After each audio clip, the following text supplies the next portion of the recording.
कहानी की शुरुआत होती है जेनिफर नाम की एक लड़की से, जो अपने बेस्ट फ्रेंड टॉम और बाकी 3 दोस्तों के साथ जंगल की ओर जा रही थी। दरअसल जिस आइलैंड पर वो लोग रहते थे वहाँ माइनिंग का काम बहुत चलता था, तो ये लोग माइन के पास जाकर धमाके देखना चाहते थे। मगर जैसे ही वो फेंस तक पहुँचे तो एक बच्चा डर गया और वो वापस अपने घर चला गया। फिर बाकी चारों बच्चे एक पहाड़ी के पीछे छुपकर धमाका होने का इंतजार करने लगे, पर जब काफी देर तक कोई धमाका नहीं हुआ तो वो उदास होकर वहाँ से चल दिए। फिर जब वो जंगल में आगे बढ़ रहे थे तो रास्ते में उन्हें एक छोटी सी सुरंग दिखाई दी। अब उन्होंने अंदर जाने का फैसला किया और एक एक करके सुरंग में घुस गए। कुछ ही देर में उनके सामने पानी से भरा हुआ एक गड्ढा आया। उस गड्ढे में पानी के नीचे एक चमकदार गोला था। जेनिफर को लगा कि शायद ये कोई मीटियोरॉइड है। तब टॉम खुद पानी में कूद गया और उस गोले को बाहर ले आया। मगर जैसे ही वो सुरंग से बाहर निकले तो उस गोले ने चमकना बंद कर दिया। बच्चों ने देखा कि एक अंडे की तरह दिख रहा था। फिर टाइशीक नाम के एक लड़के ने कहा कि अंडा किसी जादूगर का लग रहा है। एक बार उसके दादाजी ने उसे बताया था कि पूर्णिमा की रात को पहाड़ों में एक सुरंग निकलती है जिसमें वो जादूगर रहता है। जो भी उस सुरंग में जाएगा वो बूढ़ा होकर वापस आएगा। लेकिन बाकी किसी ने भी उसकी बात पर विश्वास नहीं किया, क्योंकि वो बूढ़े नहीं हुए थे।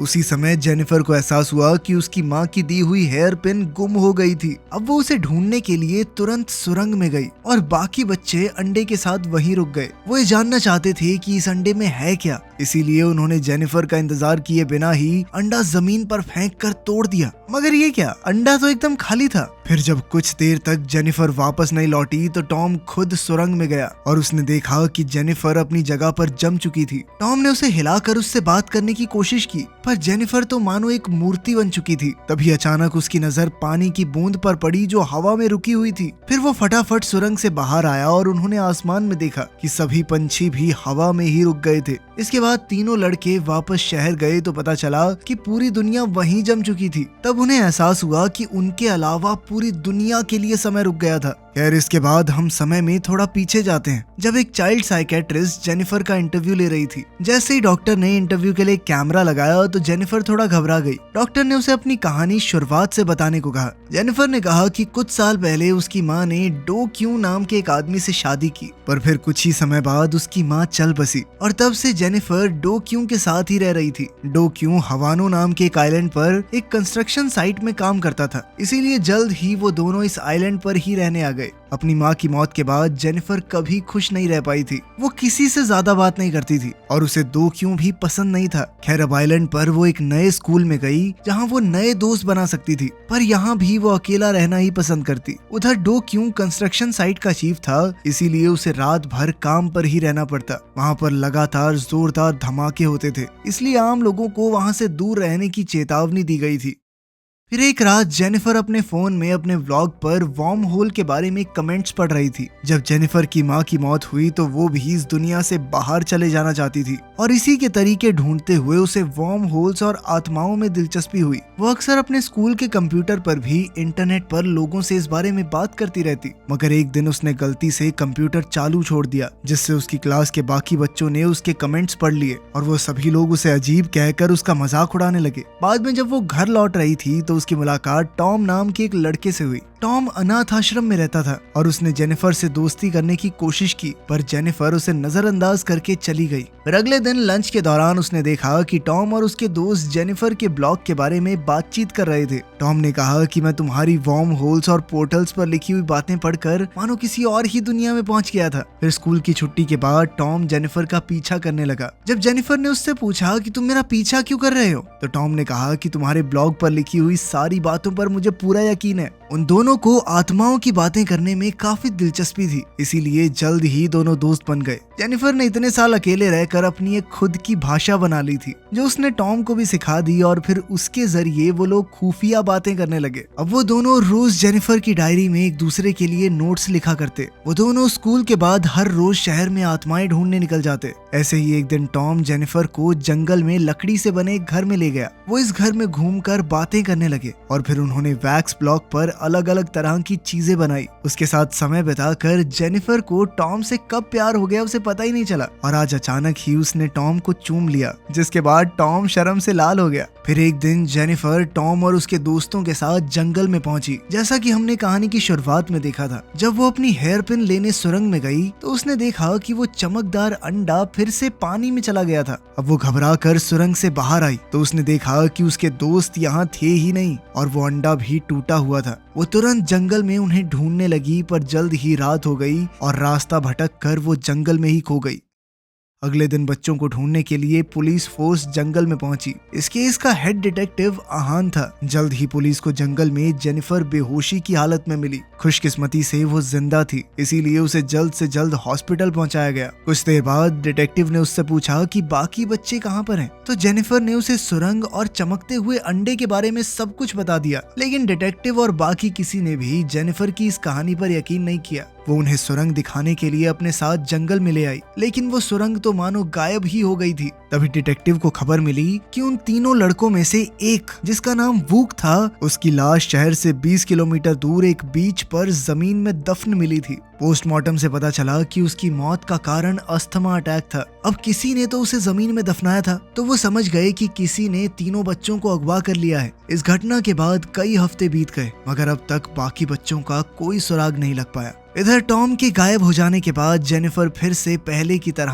अकेली रहने लगी। उसे भी बाकियों की तरह कुछ भी समझ नहीं आ रहा था, पर जब भी वो सच कहती तो उसकी बात पर कोई यकीन नहीं करता था। फिर एक दिन अचानक उसके घर के बाहर से शोर सुनाई दिया। उसने बाहर जाकर देखा तो उसे एक आदमी जंगल की ओर भागता दिखाई दिया। जेनिफर भी उसके पीछे दौड़ी और घने जंगल में पहुंच गई। कुछ देर दौड़ने के बाद वो जमीन पर गिर गई तो वो आदमी भी रुक गया। वो धीरे से उसके करीब आया और उसे गौर से देखने लगा। उस आदमी ने कहा कि वो टॉम है और ये सुनते ही जेनिफर वहीं जमी रह गई। तभी अचानक वो रोते हुए वहां से भाग निकली और कुछ ही पलों में दोकियों की गाड़ी के सामने आ गई। उसने दोकियों को जंगल वाले आदमी के बारे में बताया और जल्द ही पुलिस को खबर दी गई, जिसके बाद पुलिस फोर्स जंगल में उस आदमी को ढूंढने में जुट गई। उन्हें शक था कि इसी आदमी ने तीनों बच्चों को अगवा किया होगा। डिटेक्टिव आहान ने जेनिफर से उस आदमी के बारे में पूछा तो उसने बताया कि वो आदमी कह रहा था कि वो टॉम है। वहीं दूसरी ओर पुलिस वाले जंगल में उस आदमी को तो नहीं ढूंढ पाए, पर उन्हें जेनिफर की डायरी मिल गई, जिसमें जेनिफर और टॉम एक दूसरे के लिए नोट्स लिखा करते थे।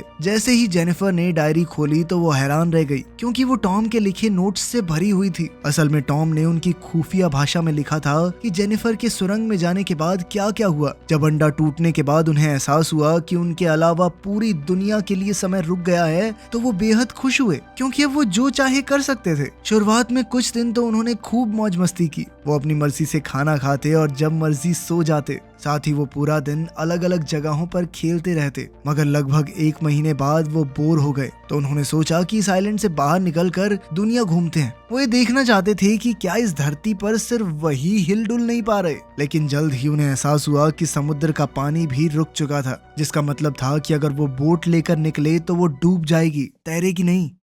इधर असलियत में डायरी पढ़ते हुए जेनिफर को एहसास हुआ कि जंगल में उसे जो आदमी मिला था वो असल में टॉम ही था। उसने तुरंत डायरी बंद की और पुलिस को उस तक पहुंचने से रोकने का प्लान सोचने लगी। अगर पुलिस ने उसे ढूंढ निकाला तो वो जरूर उसे किडनैपर समझकर जेल में कैद कर देंगे। आखिरकार जेनिफर ने झूठ कह दिया कि उसने जंगल में किसी को नहीं देखा, उसको वहम हुआ होगा। पुलिस ने उसकी बात पर यकीन कर लिया, जिसके बाद जेनिफर फिर से डायरी पढ़ने लगी। कुछ महीने बीत जाने के बाद तीनों लड़के अब एक मॉल में एक टेंट में रहने लगे थे। लेकिन दिन ब दिन वूक की तबीयत बिगड़ती जा रही थी, क्योंकि उसे अस्थमा था और उसका इनहेलर अब काम नहीं कर रहा था। एक रात उसका दम घुटने लगा और वो अपने दोस्तों के सामने ही तड़प तड़प कर मर गया। अपने दोस्त को खोकर टॉम और टाई शीक बहुत बुरी तरह रोने लगे। आखिरकार भारी मन के साथ उन्होंने वूक की लाश को बीच पर ले जाकर जमीन में दफना दिया। मरने के बाद वूक का शरीर भी बाकी इंसानों की तरह मूर्ति बन चुका था। देखते ही देखते 5 साल बीत गए, मगर दुनिया अब भी वैसी की वैसी थी। अब दोनों बच्चे बड़े हो चुके थे। हालांकि वो इतने सालों से अकेले रह रहे थे,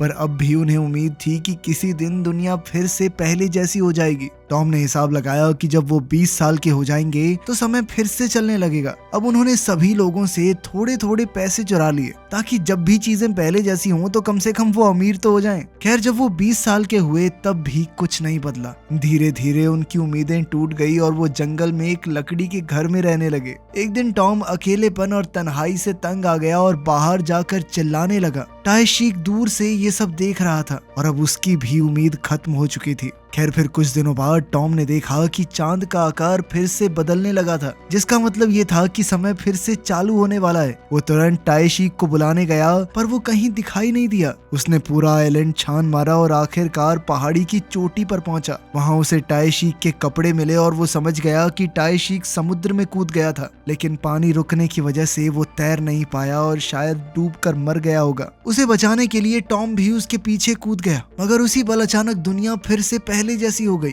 जब टॉम पानी से बाहर आया तो चीजों को दोबारा से हिलता हुआ देखकर उसकी आंखें भर आई।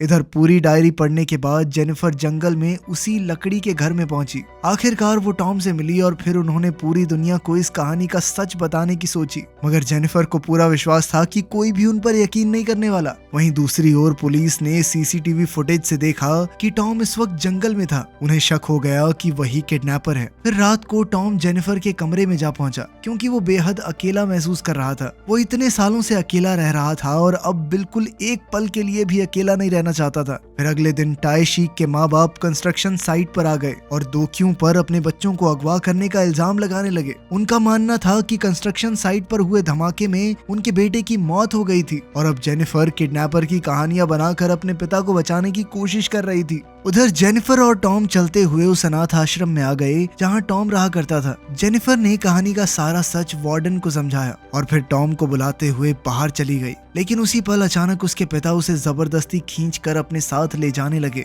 बाद में टॉम वार्डन के पास गया जो उसके लिए अपनी माँ से कम नहीं थी। टॉम ने उसे अपनी पूरी बचपन की कहानियां याद करवाई, जिससे वार्डन हक्की बक्की रह गई, मगर उसे अब भी यकीन नहीं हो पा रहा था कि यही आदमी टॉम है। वहीं दूसरी ओर हम देखते हैं कि दोक्यू ने जेनिफर को उसके कमरे में बंद कर दिया था, पर टॉम पीछे के दरवाजे से अंदर घुस आया और जेनिफर को आजाद करवाया। फिर वो दोनों एक साथ घर से भाग निकले और ये सोचने लगे कि उन्हें आगे क्या करना चाहिए। तभी जेनिफर को याद आया कि उसने सुरंग में एक चमचमाता हुआ अंडा देखा था। जेनिफर ने कहा कि वो अंडे का इस्तेमाल करके बड़ी होकर वापस लौटेगी, जिससे साबित हो जाएगा कि टॉम बेगुनाह है। मगर टॉम इस बात के लिए हरगिज राजी नहीं था, क्योंकि वो जानता था कि अकेलेपन और तन्हाई में समय गुजारना कितना मुश्किल है। वो खुद पर किडनैपिंग का इल्जाम लगने दे सकता था, मगर वो जेनिफर को उस खौफनाक मंजर से नहीं गुजरने देगा।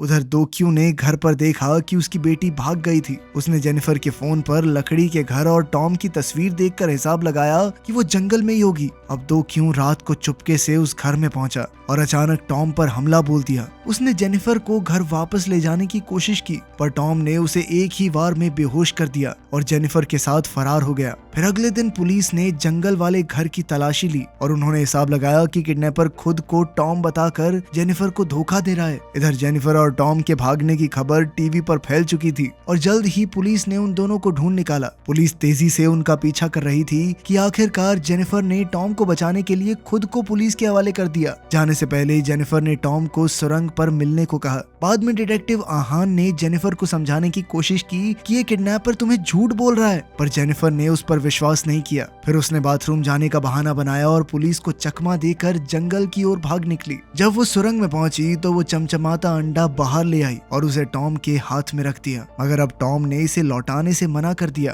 क्योंकि वो नहीं चाहता था कि जेनिफर इसका इस्तेमाल करे। असल में वो खुद को पुलिस के हवाले करके अपने दोस्तों के कत्ल का इल्जाम अपने सर लेने का फैसला कर चुका था। अचानक वो जंगल की ओर भाग निकला तो जेनिफर भी उसके पीछे दौड़ी। उसी समय पुलिस ने भी वहां पहुंचकर उन्हें चारों ओर से घेर लिया। अब वो एक पहाड़ी की चोटी पर खड़े थे और अचानक एक ऑफिसर ने टॉम को पकड़ लिया, लेकिन इसी चक्कर में जेनिफर पहाड़ी से नीचे गिर गई। डिटेक्टिव ने जेनिफर की जान बचाने की कोशिश की, मगर वो भी उसके साथ पहाड़ी पर लटक गया। तब टॉम उनकी मदद के लिए आगे बढ़ा, पर इससे पहले कि वो जेनिफर का हाथ पकड़ पाता, अचानक वो दोनों नीचे गिरने लगे। उसी पल अचानक टॉम ने वो जादुई अंडा तोड़ डाला ताकि समय वहीं रुक जाए और जेनिफर की जान बच जाए। कुछ देर बाद जब जेनिफर की आंख खुली तो उसने देखा कि वो डिटेक्टिव के साथ एक बीच पर थी। उसी पल उसे एहसास हुआ कि टॉम ने क्या किया था। जेनिफर के लिए भले ही कुछ पल बीते थे, पर टॉम के लिए 10 साल गुजर चुके थे। आखिरकार उसे वापस अपने घर पहुंचाया गया। फिर डिनर के समय उसने अपने किए के लिए अपने पिता से माफी मांगी और उन्हें पहली बार डैड कहकर पुकारा। बाद में डिटेक्टिव हान ने जेनिफर से पूछा कि पहाड़ी से गिरने के बाद वो जिंदा कैसे बचे। जेनिफर ने कोई जवाब नहीं दिया, पर डिटेक्टिव को एहसास हो गया